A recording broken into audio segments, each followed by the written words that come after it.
അപ്പോൾ കാശിക്കുട്ടൻ്റെ സ്കൂളിലെ ടെക്സ്റ്റ് യൂണിഫോമും ഒക്കെ വാങ്ങിക്കാൻ പോയ ദിവസം എടുത്ത വീഡിയോ ആണ്. അപ്പോൾ ഞാൻ കാശിമോന് വേണ്ടിയിട്ട് ഒരു പുതിയ ഡ്രസ്സ് വാങ്ങിച്ചു വെച്ചിട്ടുണ്ടായിരുന്നു. ഒരു യെല്ലോ കളർ ടീഷർട്ടും ഒരു ജീൻസ് പാൻറ്റും. അപ്പോൾ അത് ഇടിച്ചിട്ട് സ്കൂളിൽ പോകാമെന്ന് വിചാരിച്ചു. അപ്പോൾ സ്കൂളിൽ എത്തിയിട്ട് ടെക്സ്റ്റിൻ്റെ യൂണിഫോമിൻ്റെയും പിന്നെ നമ്മൾ അഡീഷണലായിട്ട് എന്തൊക്കെ ഐറ്റംസ് വാങ്ങിക്കുന്നു അതിൻ്റെ ഒക്കെ ഫീസൊക്കെ പേയ്മെൻറ്റ് ചെയ്തു.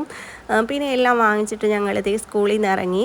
അപ്പോൾ പുന്നമുക്കിൽ കരിക്കുണ്ടായിരുന്നു കേട്ടോ. അപ്പോൾ കാശിക്കുട്ടന് ഭയങ്കര ഇഷ്ടമാണ് കരിക്ക്. അപ്പോൾ ഞാൻ പിന്നെ കാശിമോന് കരിക്കൂടെ വാങ്ങിച്ചു കൊടുക്കാമെന്ന് വിചാരിച്ചു. ചാനൽ ആദ്യമായിട്ടാണ് കാണുന്നെങ്കിൽ സബ്സ്ക്രൈബ് ചെയ്യാൻ മറക്കല്ലേ. പിന്നെ വീഡിയോ ഇഷ്ടപ്പെട്ടെങ്കിൽ ഒന്ന് ലൈക്ക് കൂടെ ചെയ്തേക്കണേ. അപ്പോൾ ദേ കാശിക്കുട്ടൻ കരിക്കൊക്കെ കുടിക്കാനായിട്ട് റെഡി ആയിരുന്നതാണ്. അപ്പോൾ ദേ കാശിമോന് മാത്രമേ ഞാൻ വാങ്ങിച്ചുള്ളൂ കേട്ടോ, എനിക്ക് വേണ്ടായിരുന്നു. അപ്പോൾ കാശിക്കുട്ടന് കരിക്കെല്ലാം വാങ്ങിച്ചു കൊടുത്തു. അങ്ങനെ ഞങ്ങൾ ദേ വീട്ടിലെത്തി. അപ്പോൾ എന്തൊക്കെ ഐറ്റംസാണ് സ്കൂളിൽ നിന്ന് വാങ്ങിച്ചതെന്ന് നോക്കിയാലോ. അപ്പോൾ ദേ വെനസ്ഡേയിൽ ഒരു ടീഷർട്ട് വാങ്ങിച്ചായിരുന്നേ. പിന്നെ സോക്സ് വാങ്ങിച്ചായിരുന്നു. വെനസ്ഡേയിൽ ഇടുന്ന വൈറ്റ് സോക്സ് ഒരു ജോഡിയും വാങ്ങിച്ചു. ബാക്കിയുള്ള ദിവസങ്ങളിൽ ഇടുന്ന ബ്ലൂ സോക്സ് 2 ജോഡിയും വാങ്ങിച്ചിട്ടുണ്ടായിരുന്നേ. പിന്നെ അല്ലാത്ത യൂണിഫോം ഉണ്ടല്ലോ, അത് 2 ജോഡി വാങ്ങിച്ചു. അതിനി ഒന്ന് തയ്പ്പിച്ചൊക്കെ എടുക്കണം. അപ്പോൾ ഈ ഓരോ ഐറ്റംസും നമ്മുടെ പ്രിഫറൻസ് അനുസരിച്ച് വാങ്ങിച്ചാൽ മതി കേട്ടോ. എല്ലാവരും ഇതേപോലെ അങ്ങനെ വാങ്ങിക്കണമെന്നൊന്നും നിർബന്ധമൊന്നുമില്ല. നമുക്ക് എന്തൊക്കെ ഐറ്റംസ് വേണോ അത് സ്കൂളിൽ പറയുമ്പം അത് മിസ്സുമാർ അതനുസരിച്ചാണ് കേട്ടോ തരുന്നത്. പിന്നെ അത് കഴിഞ്ഞിട്ട് ഇതേ ടെക്സ്റ്റ് ബുക്കൊക്കെ കാണിച്ചു തരാം. ഹിന്ദിയുടെ ടെക്സ്റ്റാണ് കേട്ടോ. ഞാനൊക്കെ പഠിക്കുമ്പോൾ 5ാം ക്ലാസ് തൊട്ടായിരുന്നു കേട്ടോ ഹിന്ദി ഉണ്ടായിരുന്നത്. ഇപ്പോഴേ UKG ആയപ്പോഴത്തേക്ക് ഹിന്ദി ഉണ്ട്. പിന്നെ അതേ മലയാളത്തിൻ്റെ ടെക്സ്റ്റ്, ബാക്കി ടെക്സ്റ്റ് ബുക്കൊക്കെ ഈ ഒരു ബോക്സിനകത്തുണ്ട് കേട്ടോ. അപ്പോൾ അത് ഞാൻ ഓരോന്നായിട്ട് കാണിച്ചു തരാം.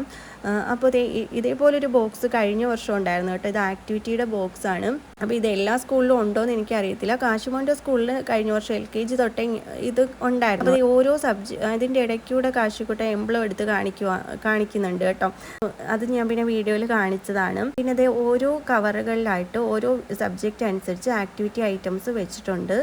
ഇത് നമ്മളിങ്ങനെ ഷഫിൾ ചെയ്യാൻ പാടില്ല, നമ്മൾ അതേ ഓർഡറിൽ തന്നെ വെക്കണം.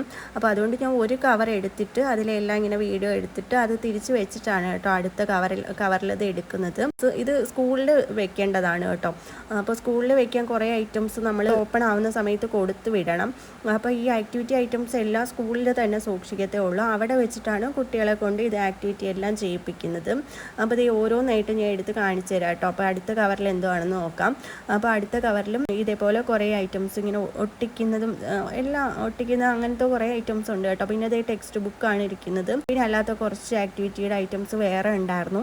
പിന്നെ ടെക്സ്റ്റ് ബുക്കൊക്കെ ഇതേപോലെ ഒരു പ്ലാസ്റ്റിക് കവറിൽ റാപ്പ് ചെയ്ത് വെച്ചിരുന്നതാണ് കേട്ടോ. അത് ഞാൻ ഇനി പൊതി ഇടാൻ സമയത്തെ ഓപ്പൺ ചെയ്യുന്നുള്ളൂ കേട്ടോ. അപ്പോൾ കാണിച്ചു തരാം. അപ്പോൾ ഇന്നത്തെ വീഡിയോ ഇത്രയേ ഉള്ളൂ.